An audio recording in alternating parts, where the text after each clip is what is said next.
हिजाब विवाद मामले में कर्नाटक हाई कोर्ट की फुल बेंच ने अपना फैसला सुना दिया है। हाई कोर्ट ने शैक्षणिक संस्थानों में हिजाब पर पाबंदी को चुनौती देने वाली सभी याचिकाओं को खारिज कर दिया है। अब इस मामले में राजनीति तेज हो गई है। AIMIM चीफ और हैदराबाद से सांसद असदुद्दीन ओवैसी ने हाई कोर्ट के फैसले पर असहमति जाहिर की है। उन्होंने all India Muslim personal law board समेत बाकी संगठनों से इस फैसले को चुनौती देने की अपील की है।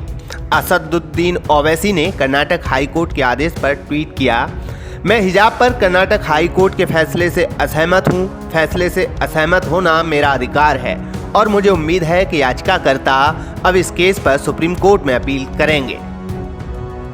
ओवैसी ने एक के बाद एक कई ट्वीट किए हैं। उन्होंने कहा कि मुझे उम्मीद है कि इस फैसले का इस्तेमाल हिजाब पहनने वाली महिलाओं के उत्पीड़न को वैध बनाने के लिए नहीं किया जाएगा। बैंकों, अस्पतालों, सार्वजनिक परिवहन आदि में हिजाब पहनने वाली महिलाओं के साथ खराब व्यवहार नहीं किया जाएगा।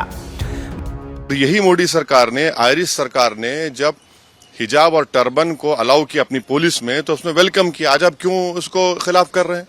तो इसीलिए हर एतबार से ये संविधान के जो हमने आपसे कहा, right to culture, freedom of religion, freedom of expression, freedom of conscience और आर्टिकल 15 का ये वायलेशन होता है। और संविधान का प्रियम्बल जो है ना, प्रियम्बल बड़ा इंपॉर्टेंट है। प्रियम्बल क्या कहता है कि liberty of thought, expression, belief, faith and worship.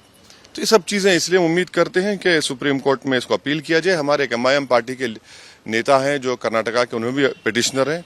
हमारी उनसे बात होगी, हम उनसे भी कहेंगे सुप्रीम कोर्ट में अपील करें।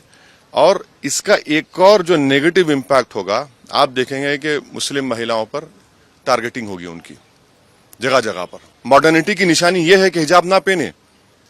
मॉडर्निटी की निशान यह है कि हम सब चीज अपने रिलीजन के प्रैक्टिस छोड़ दें। ये मॉडर्निटी ये नहीं है, हम इसको नहीं मानते इन चीजों को। भाई, संविधान के तहत मुझे अपने कल्चर को, अपने फ्रीडम ऑफ कॉन्शियंस को, एक्सप्रेशन को लेकर चलने की इजाजत है। वहीं जम्मू कश्मीर की पूर्व मुख्यमंत्री महबूबा मुफ्ती ने भी कर्नाटक हाई कोर्ट के फैसले पर सवाल खड़े किए हैं। उन्होंने कहा, हम एक ओर महिलाओं के सशक्तिकरण की बात कर रहे हैं तो दूसरी ओर हमने उनकी साधारण पसंद के अधिकार को नकार रहे हैं। ये सिर्फ धर्म का मामला नहीं है बल्कि चुनने की आज़ादी का भी मामला है। जम्मू कश्मीर के पूर्व मुख्यमंत्री उमर अब्दुल्ला ने ट्वीट कर लिखा, कर्नाटक हाई कोर्ट के फैसले के चलते निराश हूँ। आप हिजाब के बारे में कुछ भी सोच सकते हैं, लेकिन ये सिर्फ कपड़ों के बारे में नहीं है, ये महिला के अधिकार के बारे में है कि वो कैसे कपड़े पहनना चाहती है। कोर्ट ने इस मूल अधिकार को बरकरार नहीं रखा।